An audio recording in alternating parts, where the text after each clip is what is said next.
2006 പുറത്തിറങ്ങിയ ഒരു തകർപ്പൻ ക്രൈം ത്രില്ലർ ചിത്രമാണ് ഇന്ന് നമ്മൾ കാണാൻ പോകുന്നത്. ഇൻസൈഡ് മാൻ. ന്യൂയോർക്കിലെ ഒരു വലിയ ബാങ്ക് ഒരു സംഘം കൊള്ളക്കാർ പിടിച്ചടക്കുന്നു. നിമിഷങ്ങൾക്കകം പോലീസ് ആ ബാങ്കിനെ 4 ഭാഗത്തു നിന്നും വളയുന്നു. എന്നാൽ ഒടുവിൽ ബാങ്കിലെ ഒരു പൈസ പോലും തൊടാതെ കൊള്ളക്കാർ അപ്രത്യക്ഷരാകുകയാണ്. ഒരു വശത്ത് പോലീസിനെ വട്ടം ചുറ്റിക്കുന്ന കൊള്ളക്കാരുടെ മാസ്റ്റർ മൈൻഡും, മറുവശത്ത് അവനേക്കാൾ ഒരു പടി മുന്നിലെത്താൻ ജീവൻ പണയം വെച്ച് ശ്രമിക്കുന്ന ഒരു ഡിറ്റക്റ്റീവും. ഇവർ തമ്മിലുള്ള വാശിയേറിയ ഒരു മൈൻഡ് ഗെയിമിന്റെ കഥയാണ് ഈ സിനിമ പറയുന്നത്. നമുക്കൊട്ടും വൈകാതെ ഇവരുടെ ഈ കഥയിലേക്ക് കിടക്കാം. Pay strict attention to what I say because I choose my words carefully and I never repeat myself. ഇരുണ്ടതും ഇടുങ്ങിയതുമായ ഒരു മുറി. അതിന്റെ 4 ചുരുകൾക്കുള്ളിൽ കുടുങ്ങി കിടക്കുന്ന ഒരാൾ ചില ചോദ്യങ്ങൾക്കുള്ള ഉത്തരങ്ങൾ പറഞ്ഞുകൊണ്ടാണ് സിനിമ തുടങ്ങുന്നത്. ആദ്യം അവൻ സ്വയം പരിചയപ്പെടുത്തുന്നു. തന്റെ പേര് ഡാൾട്ടൺ റസൽ എന്നാണ്. ഇപ്പോൾ എവിടെയാണെന്ന ചോദ്യത്തിന് സാങ്കേതികമായി ഒരു ജയിലല്ലെങ്കിലും ഒരു ജയിൽ പോലെ തന്നെയുള്ള സ്ഥലത്താണ് കഴിയുന്നതെന്ന് അവൻ പറഞ്ഞു. അവൻ ചെയ്തത് എന്താണെന്ന് ചോദിച്ചാൽ ഒരു പെർഫെക്റ്റ് ബാങ്ക് റോബറി. അതെപ്പോഴാണെന്ന് ചോദിച്ചാൽ കുറച്ചു ദിവസങ്ങൾക്ക് മുമ്പ്. പിന്നെ എന്തിനാണ് ഇതെല്ലാം ചെയ്തതെന്ന് ചോദിച്ചാൽ പണത്തിനു വേണ്ടിയും സ്വന്തം കഴിവ് തെളിയിക്കാനുമായി. പക്ഷേ ഒരു ചോദ്യം മാത്രം ഇപ്പോഴും ബാക്കിയുണ്ട്. എങ്ങനെ? കാരണം ആ കൊള്ളയുടെ പേരിൽ അവൻ ഇതുവരെയും പിടിയിലായിട്ടില്ല. ബാങ്കിൽ നിന്നാട്ടെ ഒരു പൈസ പോലും മോഷ്ടിച്ചിട്ടില്ല. എന്നിട്ടും കോടിക്കണക്കിന് രൂപ അവിടെ നിന്ന് അപ്രത്യക്ഷമായിരിക്കുന്നു. 1 രൂപ പോലും മോഷ്ടിക്കാതെ ഡാൾട്ടൺ എങ്ങനെയാണ് ഇത്രയും വലിയൊരു കൊള്ള നടത്തിയത്? അതിന്റെ ഉത്തരം കണ്ടെത്താൻ കഥ ഇപ്പോൾ കുറച്ചു ദിവസം പിന്നിലേക്ക് പോവുകയാണ്. ന്യൂയോർക്കിലെ മൻഹാട്ടൻ. തിരക്കേറിയ ഒരു രാവിലെ ഒരു മിനിവാൻ അതിന്റെ ലക്ഷ്യത്തിലേക്ക് നീങ്ങിക്കൊണ്ടിരിക്കുന്നു. ഡാൾട്ടണും അവന്റെ കൂട്ടാളികളും പെയിന്റർമാരുടെ വേഷത്തിൽ ആ വാനിനുള്ളിലുണ്ട്. കുറച്ചു സമയത്തിന് ശേഷം അവരുടെ വാൻ നേരെ വന്നു നിന്നത് മൻഹാട്ടൻ ട്രസ്റ്റ് ബാങ്കിന്റെ മുന്നിലായിരുന്നു. ആദ്യം ഡാൾട്ടൺ ഒറ്റയ്ക്കാണ് ബാങ്കിലേക്ക് കയറിയത്. കയറി വരുന്ന സ്ഥലത്തിന്റെ നടുഭാഗത്തേക്ക് നീങ്ങിയ അവൻ ബാങ്കിലെ CCTVയിൽ നിന്ന് രക്ഷപ്പെടാൻ ഇൻഫ്രാറെഡ് ലൈറ്റുകളുള്ള ടോർച്ച് എടുക്കുന്നു. നമ്മൾ മനുഷ്യർക്ക് ആ ലൈറ്റുകൾ കാണാൻ കഴിയില്ലെങ്കിലും ആ ഇൻഫ്രാറെഡ് ലൈറ്റ് സെക്യൂരിറ്റി ക്യാമറകളെ പൂർണ്ണമായും അന്ധമാക്കി കളഞ്ഞു. ക്യാമറകൾ പ്രവർത്തനരഹിതമായതോടെ ഡാൾട്ടന്റെ കൂട്ടാളികളും ബാങ്കിലേക്ക് പ്രവേശിച്ചു. പെയിന്റർമാരുടെ വേഷത്തിലെത്തിയതുകൊണ്ട് അവിടെ ഉണ്ടായിരുന്ന സെക്യൂരിറ്റികൾ പ്രതികരിക്കാൻ വൈകിപ്പോയി. പിന്നീട് ഒട്ടും സമയം കളയാതെ ഡാൾട്ടനും കൂട്ടാളികളും ബാങ്കിന്റെ നടുവിലേക്ക് പുകയുണ്ടാക്കുന്ന ബോംബുകൾ എറിഞ്ഞു. തുടർന്ന് അവർ തോക്കുകൾ പുറത്തെടുത്ത് ഗാർഡുകളെയും ബാങ്ക് ജീവനക്കാരെയും അവിടെ ഉണ്ടായിരുന്ന കസ്റ്റമേഴ്സിനെയും എല്ലാം ബന്ദികളാക്കി. ആരെങ്കിലും അനങ്ങുകയോ എഴുന്നേൽക്കാൻ ശ്രമിക്കുകയോ ചെയ്താൽ വെടിവെച്ച് കൊല്ലുമെന്ന് മുന്നറിയിപ്പ് നൽകി. ഒടുവിൽ എല്ലാവരും അനുസരിച്ചതോടെ ആ ബാങ്ക് മുഴുവൻ അവന്റെ കൺട്രോളിലാക്കി. ആ സമയം ബാങ്കിന് മുന്നിലൂടെ കടന്നുപോയ ഒരു സാധാരണ പോലീസ് ഉദ്യോഗസ്ഥൻ ബാങ്കിന്റെ ഡോറുകൾക്കിടയിലൂടെ പുറത്തേക്ക് വരുന്ന പുക കണ്ടു. എന്താണ് സംഭവിക്കുന്നതെന്നറിയാൻ അദ്ദേഹം വാതിൽ തുറക്കാൻ ശ്രമിച്ച നിമിഷം ഡാൾട്ടൺ തോക്ക് പുറത്തേക്ക് നീട്ടിക്കൊണ്ട് ഇതൊരു ബാങ്ക് കൊള്ളയാണെന്നും അകത്ത് നിരവധി ബന്ദികളുണ്ടെന്നും ബാങ്കിന്റെ അകത്തേക്ക് കടക്കാൻ ശ്രമിച്ചാൽ ബന്ദികളെ കൊന്നുകളയുമെന്നും അറിയിച്ചു. അമ്പരന്നുപോയ ഉദ്യോഗസ്ഥൻ ഉടൻ തന്നെ വിവരം ഡിപ്പാർട്ട്മെന്റിനെ അറിയിക്കുന്നു. അധികം വൈകാതെ വൻ പോലീസ് സന്നാഹം സ്ഥലത്തെത്തി ബാങ്കിനെ 4 ഭാഗത്തു നിന്നും വളഞ്ഞു. ഇതെല്ലാം നടക്കുമ്പോൾ മൻഹാട്ടനിലെ ഒരു ആഡംബര ഓഫീസിൽ മറ്റൊരാളും ഈ വാർത്ത അറിയുന്നുണ്ടായിരുന്നു. അയാളുടെ പേര് ആർതർ കേസ്. അദ്ദേഹം ആ ബാങ്കിന്റെ ഫൗണ്ടറാണ്.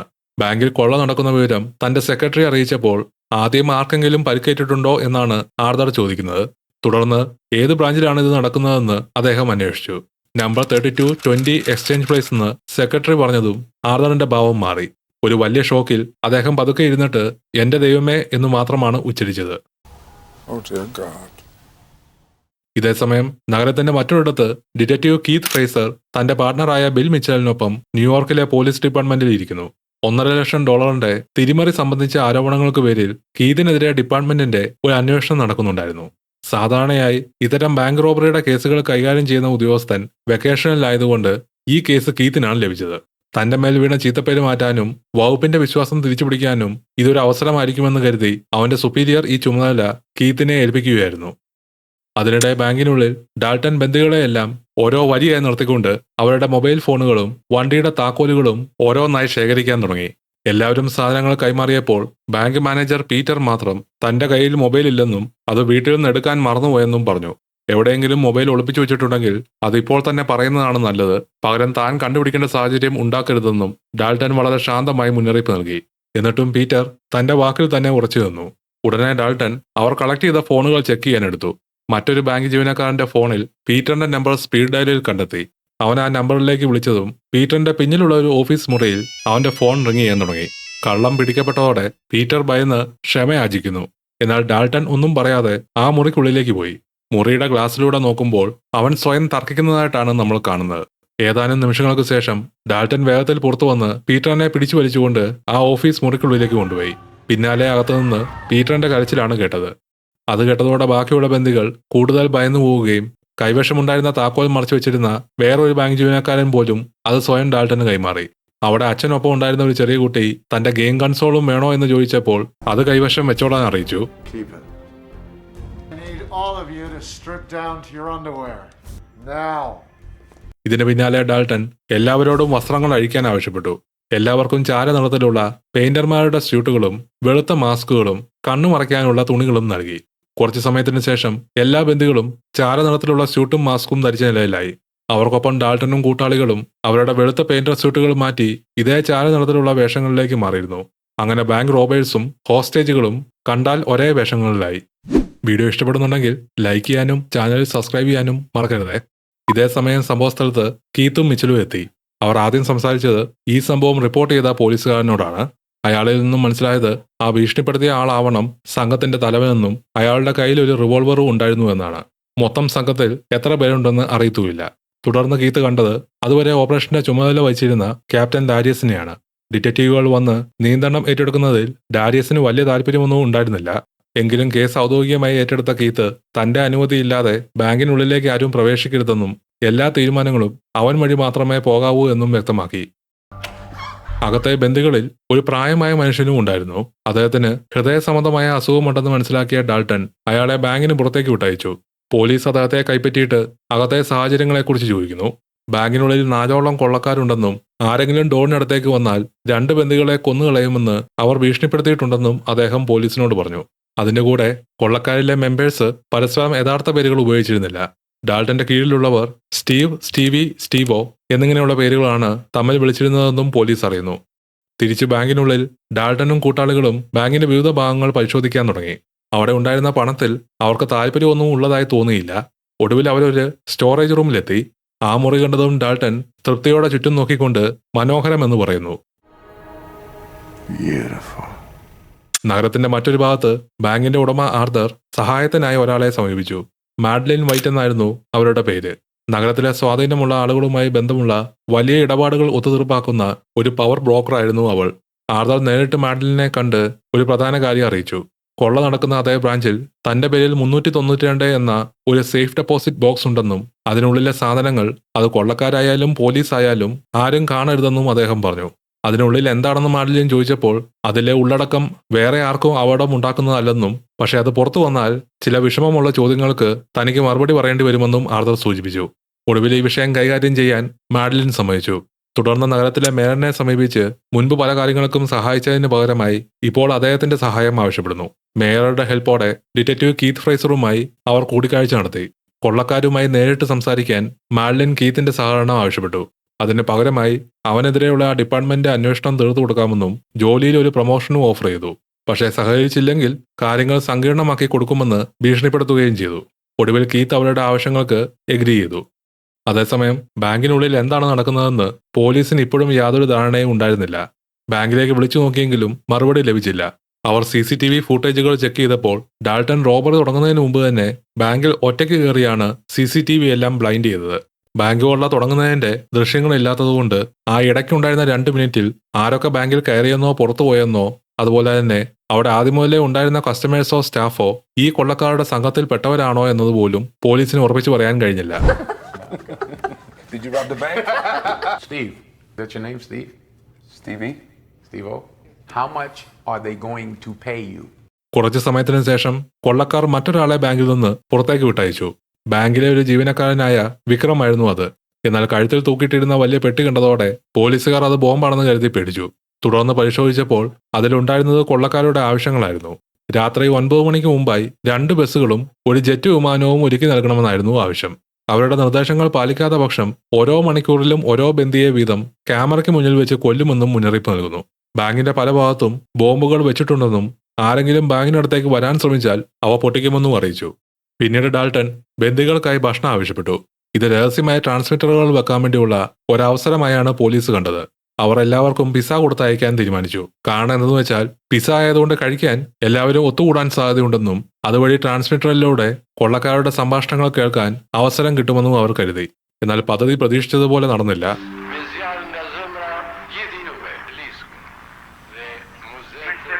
ട്രാൻസ്മിറ്ററിലൂടെ അവർക്ക് ശബ്ദങ്ങൾ ലഭിച്ചെങ്കിലും അത് അവിടെ ഉണ്ടായിരുന്ന ആർക്കും മനസ്സിലാകാത്ത ഒരു ഭാഷയായിരുന്നു. വഴി സൈഡിലുണ്ടായിരുന്ന ഒരാളുടെ സഹായത്തോടെ അത് അൽബേനിയൻ ഭാഷയാണെന്ന് പോലീസ് തിരിച്ചറിഞ്ഞു. എന്നാൽ ആ ഭാഷ അയാൾ സംസാരിക്കുകയില്ലായിരുന്നു. അതിനുവേണ്ടി അയാളുടെ അൽബേനിയക്കാരിയായ മുൻ ഭാര്യയെ വിളിച്ചു വരുത്തേണ്ടി വന്നു. ഈ സഹായത്തിന് പകരമായി അവളുടെ പേരിലുള്ള ട്രാഫിക് പോലീസ് ടിക്കറ്റുകൾ മുഴുവൻ പരിഹരിച്ചു കൊടുക്കാമെന്ന് കീത്തിന് സമ്മതിക്കേണ്ടി വന്നു. ആ ട്രാൻസ്മിറ്ററിലെ ശബ്ദം കേട്ടപ്പോൾ അവൾ ചിരിക്കുകയാണ് ചെയ്തത്. അത് കൊള്ളക്കാർ തമ്മിലുള്ള സംഭാഷണമല്ലെന്നും അൽബേനിയയിലെ ഒരു പഴയ രാഷ്ട്രപതിയുടെ പ്രസംഗത്തിന്റെ റെക്കോർഡിംഗ് ആണെന്നും വ്യക്തമായി.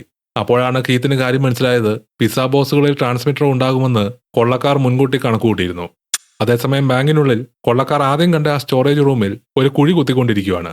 അത് താഴെയുള്ള സ്യൂവേജ് പൈപ്പ് ആക്സസ് ചെയ്യാൻ വേണ്ടിയായിരുന്നു. പിന്നീട് ഡാൾട്ടനും സ്റ്റീവിയും ബാങ്കിലെ വോൾട്ടിനുള്ളിലേക്ക് പ്രവേശിച്ചു. അവിടെ ആർതർ പറഞ്ഞ 392 എന്ന സേഫ് ഡെപ്പോസിറ്റ് ബോക്സ് അവർ പുറത്തെടുക്കുന്നു. അതിനുള്ളിൽ നിരവധി ചെറിയ കറുത്ത പൗച്ചുകളും ഒരു മോതിരപ്പെട്ടിയും ചില രേഖകളുമാണ് അവർ കണ്ടെത്തിയത്. ഡാൾട്ടൻ ആ ഡോക്യുമെന്റ് അവിടെ നിന്നും എടുത്ത് തന്റെ കൈവശം വെക്കുന്നു. ഇടയ്ക്കിടെയുള്ള സീനുകളിൽ ബന്ദികളെ വിവിധ മുറികളിലായി മാറ്റിക്കൊണ്ടിരിക്കുന്നതും സ്റ്റീവി ഒരു ബന്ദിയായി അഭിനയിച്ചുകൊണ്ട് ആ ബന്ദികളുടെ കൂടെ ഇരിക്കുന്നതും അതുപോലെ ബന്ദികളിൽ ഒരാൾ മുഖത്തെ മാസ്ക് അഴിച്ച് ബഹളം വെച്ചതിനെ തുടർന്ന് ഡാൾട്ടൻ അയാളെ മറ്റൊരു മുറിയിലേക്ക് കൊണ്ടുപോയി മർദ്ദിക്കുന്നതും നമ്മളെ കാണിക്കുന്നുണ്ട്. ഇതെല്ലാം നടന്നുകൊണ്ടിരിക്കുമ്പോൾ ഡാൾട്ടൻ ബസ്സിന് വേണ്ടിയും വിമാനത്തിനു വേണ്ടിയും നൽകിയ സമയപരിധി തീരാറായി. അടുത്തതായി നടന്ന ഫോൺ സംഭാഷണത്തിൽ വൈകിയാൽ ഉണ്ടാവുന്ന പ്രത്യാഘാതങ്ങളെക്കുറിച്ച് ഡാൾട്ടൻ കീത്തിനെ വീണ്ടും ഓർമ്മിപ്പിച്ചു. വിമാനം ഒരുക്കാൻ കുറച്ചുകൂടി സമയം വേണമെന്ന് കീത്ത് ആവശ്യപ്പെട്ടപ്പോൾ ഒരു കടങ്കഥയ്ക്ക് ശരിയുത്തരം പറഞ്ഞാൽ മാത്രമേ ആ സമയം ലഭിക്കൂ എന്ന് ഡാൾട്ടൻ അറിയിക്കുന്നു. അല്ലാത്തപക്ഷം ഒരു ബന്ദിയുടെ ജീവൻ നഷ്ടമാവുമെന്നും അവൻ മുന്നറിയിപ്പ് നൽകി. Which weighs more? All the trains that pass through Grand Central Station in a year, or the trees cut down to print all U.S. currency in circulation? It's a trick question. തുടർന്ന് Dalton ചോദിച്ച ചോദ്യം എല്ലാവരെയും കുഴക്കി. ഒരു വർഷത്തിനിടെ grand central സ്റ്റേഷനിലൂടെ കടന്നുപോകുന്ന ട്രെയിനുകൾക്കാണോ കൂടുതൽ ഭാരം, അതോ അമേരിക്കയിലെ എല്ലാ കറൻസി നോട്ടുകളും അച്ചടിക്കാൻ മുറിക്കുന്ന മരങ്ങൾക്കാണോ കൂടുതൽ ഭാരം എന്നായിരുന്നു ചോദ്യം. മിച്ചലിനാണ് കാര്യം കത്തിയത്. ഡാൾട്ടൻ ചോദിച്ച ഗ്രാൻഡ് സെൻട്രൽ സ്റ്റേഷൻ ശരിക്കും പോസ്റ്റ് ഓഫീസിന്റെ പേരാണ്. ട്രെയിനുകൾ പോകുന്ന റെയിൽവേ സ്റ്റേഷന്റെ പേര് യഥാർത്ഥത്തിൽ ഗ്രാൻഡ് സെൻട്രൽ ടെർമിനൽ എന്നാണ്. അപ്പോൾ പോസ്റ്റ് ഓഫീസിലൂടെ കടന്നുപോകുന്ന ട്രെയിനുകളുടെ ഭാരം 0.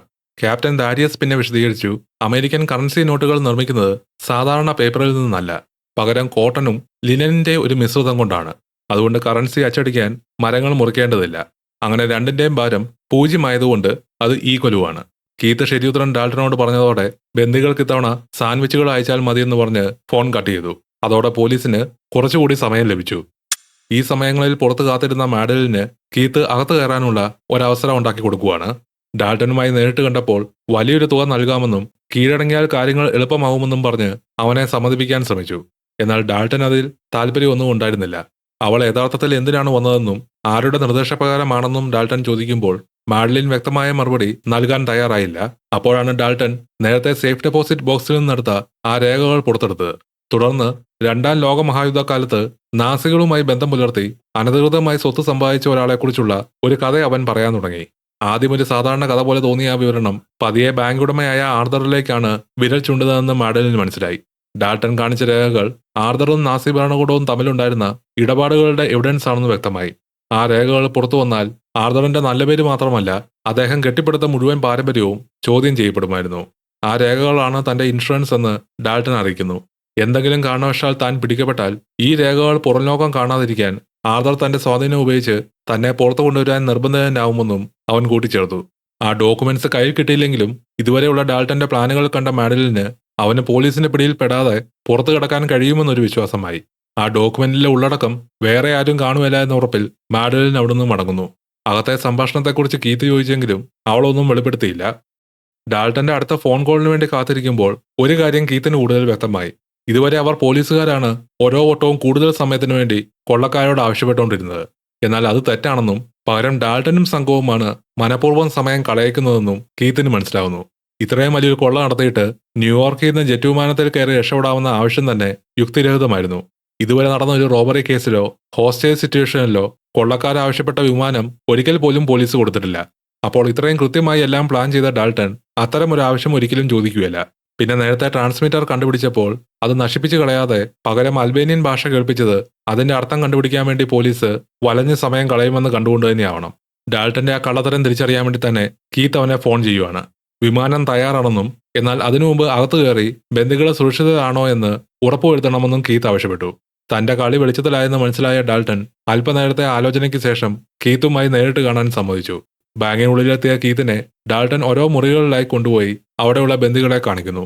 അവസാനത്തെ മുറിയിൽ മുഖത്തെ മാസ്ക് മാറ്റിയ പരിക്കേറ്റതായി തോന്നിക്കുന്ന കുറച്ച് ബന്ദികളെയും കീത്ത് കണ്ടു. പിന്നീട് പുറത്തേക്കുള്ള വാതിലിനടുത്തേക്ക് നടക്കുമ്പോൾ ഇരുവരും വളരെ സാധാരണ രീതിയിലാണ് സംസാരിച്ചത്. സംഭാഷണത്തിനിടെ ഇത്രയും ലോഹ്യമായ സ്ഥിതിക്ക് പുറത്തേക്ക് തന്റെ കൂടെ വന്ന് അപ്പുറത്തെ കോഫി ഷോപ്പിൽ നിന്ന് ഒരു കോഫി കുടിക്കാമെന്ന് കീത്ത് പറയുമ്പോൾ തന്റെ ജോലി ഇതുവരെയും കഴിഞ്ഞിട്ടില്ലെന്നും എല്ലാം പൂർത്തിയാക്കിയ ശേഷം ഈ ബാങ്കിന്റെ മുൻവാതിലിലൂടെ തന്നെ താൻ പുറത്തു വരുമെന്നും ഡാൾട്ടൺ മറുപടി നൽകി. I'll tell you what, I would not get too comfortable in here if I were you. No, I got the cable guy coming on Wednesday. Why don't you just walk out the door? I will. I'm gonna walk out of that door when I'm good and ready. സംസാരം പിന്നീട് കീത്തിന്റെ സ്വകാര്യ ജീവിതത്തിലേക്കും നീണ്ടു. പണത്തിന്റെ കുറവ് കാരണം കല്യാണം നീട്ടിവെക്കുന്നതിനെക്കുറിച്ചുമെല്ലാം തമാശ രൂപേണ ഇരുവരും സംസാരിച്ചു. എല്ലാം കഴിഞ്ഞ് യാത്ര പറയാൻ കീത്ത് ഡാൾട്ടന് കൈ കൊടുക്കുന്നു. എന്നാൽ കൈ കൊടുത്ത അടുത്ത നിമിഷം തന്നെ കീത്ത് പെട്ടെന്ന് ഡാൾട്ടനെയും പിടിച്ചു വലിച്ച് ആ സ്റ്റെപ്പുകളിലൂടെ താഴേക്ക് വീഴുന്നു. ഡാൾട്ടന്റെ മുഖത്തെ മാസ്ക് കഴിക്കാൻ കീത്ത് കണഞ്ഞു ശ്രമിക്കുകയാണ്. ആ ശ്രമം വിജയിക്കുന്നതിന് മുമ്പ് കൊള്ളക്കാരിൽ ഒരുവൻ ഡാൾട്ടന്റെ സഹായത്തിനെത്തി. കീത്തിനെ തോക്കിൻ മുന്നിൽ നിർത്തിയെങ്കിലും അവർ വെടിവെച്ചില്ല. എങ്കിലും ഡാൾട്ടൺ ഒരു കാര്യം പറഞ്ഞു, ഇപ്പൊ ഈ ചെയ്തത് വഴി കീത്ത് അതിര് കടന്നെന്ന്. പുറത്തിറങ്ങിയ ശേഷം കീത്തിന് ഒരു കാര്യം ഉറപ്പായി, തങ്ങൾ നേരിടുന്നത് സാധാരണ കൊള്ളക്കാരെയല്ല. പോലീസിന്റെ ഓരോ നീക്കവും മുൻകൂട്ടി കണ്ട് അതിനനുസരിച്ച് പ്രതികരിക്കുന്ന അതിസമർത്ഥരായ ഒരു സംഘത്തെയായിരുന്നു. നേരത്തെ നടന്ന സംഭാഷണത്തിനിടെ തങ്ങൾ ഒരു ബന്ദിയെപ്പോലും കൊന്നിട്ടില്ലാത്തടത്തോളം കാലം നിയമപരമായി പോലീസിന് തോക്കുകളുമായി ഇരച്ചു കയറി അവരെ ആക്രമിക്കാൻ കഴിയില്ലെന്ന് ഡാൾട്ടൺ സൂചിപ്പിച്ചിരുന്നു. അതുകൊണ്ട് തന്നെയാണ് അകത്തുവെച്ച് ഡാൾട്ടനെ പ്രകോപിപ്പിക്കാൻ കീത്ത് ശ്രമിച്ചത്. അവൻ യഥാർത്ഥത്തിൽ എത്രത്തോളം ഡേഞ്ചറസ് ആണെന്ന് അറിയാൻ വേണ്ടി സ്വന്തം ജീവൻ വെച്ചെടുത്തൊരു റിസ്ക് ആയിരുന്നു. എന്നാൽ കുറച്ചു സമയത്തിന് ശേഷം ഡാൾട്ടൺ പോലീസിനെ ബന്ധപ്പെട്ടു. കീത്ത് അതിരുവിട്ടെന്നും അതിന് വില നൽകേണ്ടി വരുമെന്നും പറഞ്ഞ ശേഷം ബാങ്കിന്റെ 2ാം നിലയിലുള്ള ജനാലയിലേക്ക് നോക്കാൻ അവൻ ആവശ്യപ്പെട്ടു. ഇതോടെ അവിടുത്തെ സ്ഥിതിഗതികൾ പൂർണ്ണമായും മാറി. എടുത്തുചാട്ടത്തിലൂടെ കീത്ത് കാര്യങ്ങൾ വഷളാക്കിയെന്നാണ് മേലുദ്യോഗസ്ഥർ വിലയിരുത്തിയത്. അധികം വൈകാതെ തന്നെ കീത്തിനെ കേസിൽ നിന്ന് മാറ്റുകയും അതോടെ ഈ ഓപ്പറേഷന്റെ നിയന്ത്രണം വീണ്ടും ക്യാപ്റ്റൻ ഡാരിയസിന്റെ കൈകളിലെത്തി. ഒരു ബന്ദിയെ കൊന്നതോടെ ഇനി കാത്തിരിക്കാൻ കഴിയില്ലെന്നാണ് അദ്ദേഹത്തിന്റെ നിലപാട്. പക്ഷേ ഒരു പ്രശ്നമുണ്ടായിരുന്നു. ബാങ്കിനുള്ളിലെ എല്ലാവരും ഒരേ തരത്തിലുള്ള വേഷങ്ങളിലായതുകൊണ്ട് ആരാണ് ബന്ദിയെന്നും ആരാണ് കൊള്ളക്കാരെന്നും തിരിച്ചറിയാൻ സാധിക്കുകയില്ല.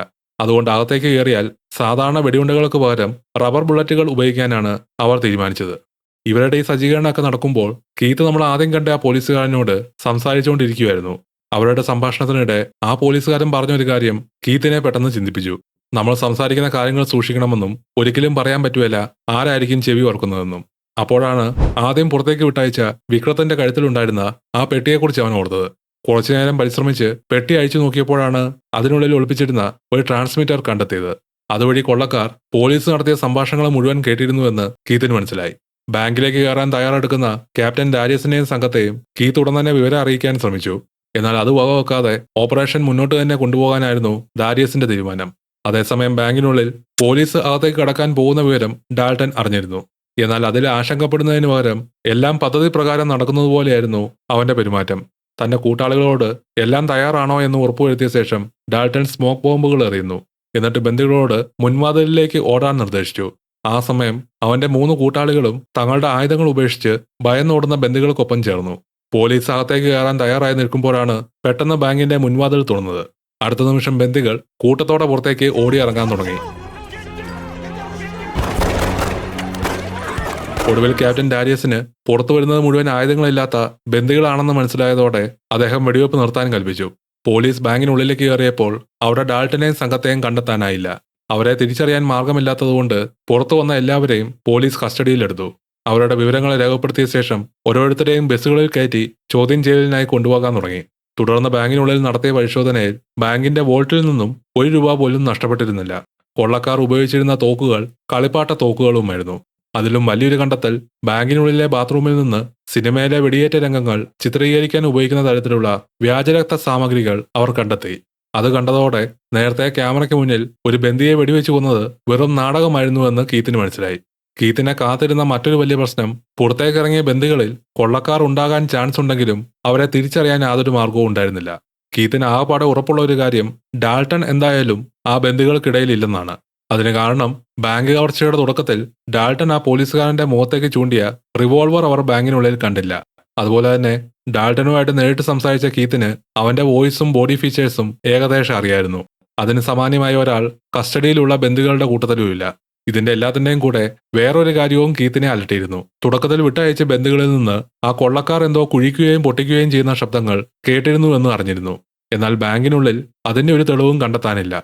തിരിച്ച് ഡിപ്പാർട്ട്മെന്റിലെത്തിയ കീത്ത് ബന്ധുക്കളെ ഓരോരുത്തരെയായി ചോദ്യം ചെയ്യാൻ തുടങ്ങുന്നു.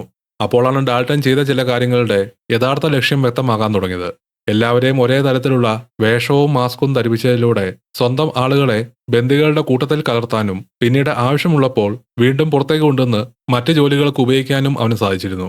കഥയുടെ ആദ്യ ഭാഗങ്ങളിൽ ബന്ദികളിൽ ഒരാൾ മാസ്ക് അയച്ച് പ്രശ്നമുണ്ടാക്കിയ രംഗം ഓർമ്മയുണ്ടാകും. ഡാൾട്ടൻ അയാളെ വേറെ മുറിയിലേക്ക് കൊണ്ടുപോയി മർദ്ദിച്ചതായി എല്ലാവരും കരുതിയിരുന്നു. എന്നാൽ അയാൾ യഥാർത്ഥത്തിൽ കൊള്ളക്കാരിൽ ഒരാളായിരുന്നു.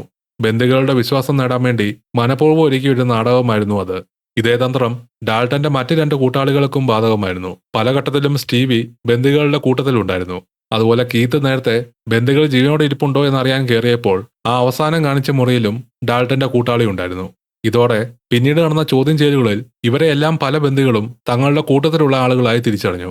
കീത്തിന് ആരെയെങ്കിലും സംശയം തോന്നുമ്പോൾ അപ്പോൾ തന്നെ വേറൊരാൾ പറയും തുടക്കം മുതലേ ആ സംശയിച്ചയാൾ അവരുടെ ഒപ്പം ബന്ദിയായി ഉണ്ടായിരുന്നുവെന്ന്.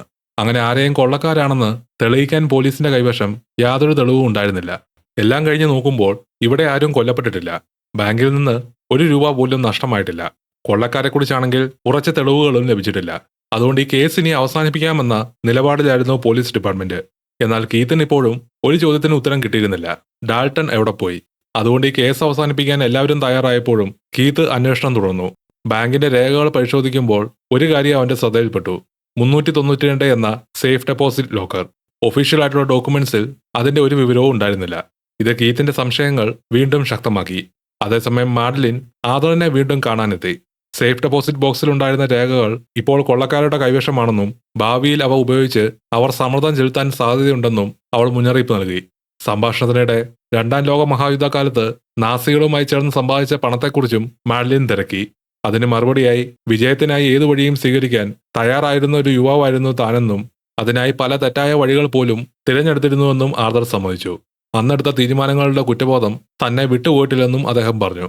എന്നാൽ മാഡലിന്റെ ശ്രദ്ധ മറ്റൊരു കാര്യത്തിലായിരുന്നു. ഇത്രയും വലിയൊരു ഓപ്പറേഷൻ നടത്താൻ കൊള്ളക്കാർ തയ്യാറായത് പഴയ രേഖകൾക്ക് വേണ്ടി മാത്രമാകില്ലെന്ന് അവൾക്ക് ഉറപ്പായിരുന്നു.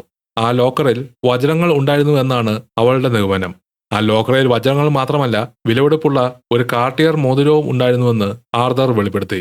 അത് അദ്ദേഹത്തിന്റെ സുഹൃത്തായിരുന്ന ഒരു ജൂത ബാങ്കറുടെ ഭാര്യയുടെ മോതിരമായിരുന്നു. സുഹൃത്തായിരുന്നിട്ടും നല്ല പണം ലഭിക്കുമെന്നറിഞ്ഞപ്പോൾ ആർതർ ഒരു മടിയും കാണിക്കാതെ തന്റെ സുഹൃത്തിനെയും കുടുംബത്തെയും നാസികൾ കൊറ്റിക്കൊടുത്തു. അവരെ ക്യാമ്പുകളിലേക്ക് അയച്ചപ്പോൾ അവരുടെ വിലപിടിപ്പുള്ള ഡയമണ്ട് കളക്ഷൻ ആർതറിന്റെ കൈകളിലെത്തി. ഇതോടെ കഥ നമ്മൾ ആദ്യം കണ്ട സീനിലേക്ക് മടങ്ങിയെത്തുന്നു. ഇടുങ്ങിയ മുറിക്കുള്ളിലിരിക്കുന്ന ഡാൾട്ടൻ അവിടുന്ന് പുറത്തു വരാൻ തയ്യാറാവുകയാണ്. അവന്റെ കയ്യിൽ ആർതറിന്റെ ഡയമണ്ട്സും ഉണ്ട്. നേരത്തെ ബാങ്കിനുള്ളിലെ സ്റ്റോറേജ് റൂം കണ്ടപ്പോൾ അവൻ സന്തോഷിച്ചതിന്റെ കാരണം ഇപ്പോൾ വ്യക്തമായി. ആ മുറിക്കുള്ളിൽ അവനും സംഘവും ഒരു വ്യാജ ഭിത്തി നിർമ്മിച്ചിരുന്നു. പുറത്തുനിന്ന് നോക്കിയാൽ സാധാരണ ചുമരുപോലെ തോന്നുമെങ്കിലും അതിന് പിന്നിൽ ഒരാൾക്ക് ഒളിച്ചു കഴിയാൻ കഴിയുന്നത്ര സ്ഥലമുണ്ടായിരുന്നു. അവർ നേരത്തെ സ്വീവേജ് പൈപ്പ് കണ്ടുപിടിക്കാൻ വേണ്ടി ഉണ്ടാക്കിയ കുഴിയും ഈ മുറിയിലാണ്. അത് ഡാൾട്ടന്റെ ടോയ്ലറ്റ് ആവശ്യങ്ങൾക്ക് വേണ്ടിയായിരുന്നു. അങ്ങനെ ഒരാഴ്ച മുഴുവൻ ബാങ്കിന്റെ അകത്ത് തന്നെ ഒളിച്ചിരുന്ന ശേഷം എല്ലാം ശാന്തമായെന്ന് ഉറപ്പായപ്പോൾ ഡാൾട്ടൻ പുറത്തു വന്നു. എന്നാൽ അതേ സമയത്താണ് ഡിറ്റക്റ്റീവ് കീത്ത് വീണ്ടും ബാങ്കിനുള്ളിലേക്ക് പ്രവേശിക്കുന്നത്. ഇത് പുറത്തുണ്ടായിരുന്ന തന്റെ കൂട്ടാളികൾ വഴി ഡാൾട്ടൻ അറിഞ്ഞെങ്കിലും അവൻ ഒളിച്ചോടാൻ ശ്രമിച്ചില്ല. പകരം ശാന്തമായി നടന്ന് നേരെ കീത്തിന്റെ അടുത്തോടെ തന്നെ നടന്നുപോയി. ഒരു നിമിഷം ഇരുവരും തമ്മിൽ കൂട്ടിയിടിക്കുകയും ചെയ്തു. അങ്ങനെ ഡാൾട്ടൻ ബാങ്കിന്റെ മുൻവാതിലിലൂടെ പുറത്തേക്ക് നടന്നു. നേരത്തെ അവൻ പറഞ്ഞ കാര്യം അവൻ അക്ഷരം പ്രതി പാലിച്ചിരിക്കുന്നു. അതേസമയം ബാങ്കിനുള്ളിൽ കീത്ത് ആ ലോക്കർ ഓപ്പൺ ചെയ്തു. അതിൽ ആ കാർട്ടിയർ മോതിരവും ഒപ്പം ഒരു ചെറിയ കുറിപ്പും ഉണ്ട്. ആ റിങ്ങിന്റെ ഭൂതകാലത്തെക്കുറിച്ച് കൂടുതൽ അന്വേഷിക്കാൻ വേണ്ടി ഡാൾട്ടൻ വെച്ചൊരു സൂചനയായിരുന്നു അത്. ബാങ്കിന് പുറത്ത് ഡാൾട്ടൻ തന്റെ കൂട്ടാളികളുമായി ഒന്നിച്ചു. അപ്പോഴാണ് മറ്റൊരു പ്രധാന കാര്യം വെളിപ്പെട്ടത്. ബാങ്കിനുള്ളിൽ ഉണ്ടായിരുന്നത് 4 കൊള്ളക്കാർ മാത്രമല്ലായിരുന്നു. തുടക്കം മുതൽ ബന്ദികളുടെ കൂട്ടത്തിൽ ഉണ്ടായിരുന്ന ഒരാൾ കൂടി ഈ പദ്ധതിയുടെ ഭാഗമായിരുന്നു. ഒരു ജൂത പ്രൊഫസറായിരുന്ന അദ്ദേഹത്തിന്റെ സഹായത്തോടെയാണ് ആർതറിന്റെ നാസി ബന്ധങ്ങളെക്കുറിച്ചുള്ള വിവരങ്ങളും മറ്റും ലഭിച്ചത്. പിന്നീട് കീത്ത് ആർതറിനെ നേരിൽ കാണാനെത്തി. ലോക്കറിൽ നിന്ന് കണ്ടെത്തിയ കാർട്ടിയർ മോതിരം അദ്ദേഹത്തിന്റെ മുന്നിൽ വെച്ചുകൊണ്ട് ഇതിന് പിന്നിലെ രഹസ്യങ്ങൾ താൻ കണ്ടുപിടിക്കുമെന്ന് അറിയിച്ചു. അവിടെ നിന്ന് നേരെ കീത്ത് മാഡലിനെ കാണാൻ പോയി. എന്നിട്ട് അവളുടെ കയ്യിലേക്ക് യുദ്ധകാല കുറ്റകൃത്യങ്ങൾ അന്വേഷിക്കുന്ന ഒരു സർക്കാർ വിഭാഗത്തിന്റെ നമ്പർ കൊടുത്തു. ആർതറിന്റെ രഹസ്യം അവനും അറിഞ്ഞു എന്നതിന്റെ സൂചനയായിരുന്നു അത്. അന്ന് രാത്രി വീട്ടിലെത്തിയ കീത്ത് തന്റെ കോട്ടിന്റെ പോക്കറ്റിനുള്ളിൽ എന്തോ കിടക്കുന്നത് ശ്രദ്ധിച്ചു. പുറത്തെടുത്ത് നോക്കിയപ്പോൾ അതൊരു ഡയമണ്ട് ആയിരുന്നു. ആ നിമിഷം തന്നെ നേരത്തെ ബാങ്കിൽ വെച്ച് ഒരാളുമായി കൂട്ടിയിടിച്ച സംഭവം കീത്തിന്റെ മനസ്സിലേക്ക് വന്നു. തന്റെ മുന്നിലൂടെ നടന്നുപോയത് ഡാൾട്ടൺ തന്നെയായിരുന്നു എന്ന് മനസ്സിലായി. ഈ ഡയമണ്ട് എന്തിനാണ് ഡാൾട്ടൺ കീത്തിന് കൊടുത്തതെന്ന് വ്യക്തമാക്കിയിട്ടില്ല. ഒരുപക്ഷെ പറഞ്ഞതുപോലെ തന്നെ ബാങ്കിന്റെ മുൻവാതിലിലൂടെ പുറത്തു വന്നുവെന്ന് തെളിയിക്കാനായിരിക്കാം. അല്ലെങ്കിൽ പണമില്ലാത്തതുകൊണ്ട് വിവാഹം നീട്ടിക്കൊണ്ടുപോവുകയാണെന്ന് കീത്ത് പറഞ്ഞതോർത്ത് അവന് നൽകിയൊരു സമ്മാനമായിരിക്കാം. അങ്ങനെ പോലീസിനെ മുഴുവൻ കളിപ്പിച്ച ശേഷം ഡാൾട്ടൺ അപ്രത്യക്ഷനാവുകയാണ്. ഇവിടെ സിനിമ അവസാനിക്കുന്നു. വീഡിയോ കണ്ടതിന് നന്ദി. അടുത്തൊരു വീഡിയോയുമായി ഞാൻ വരുന്നതുവരെ Hasta la vista, baby.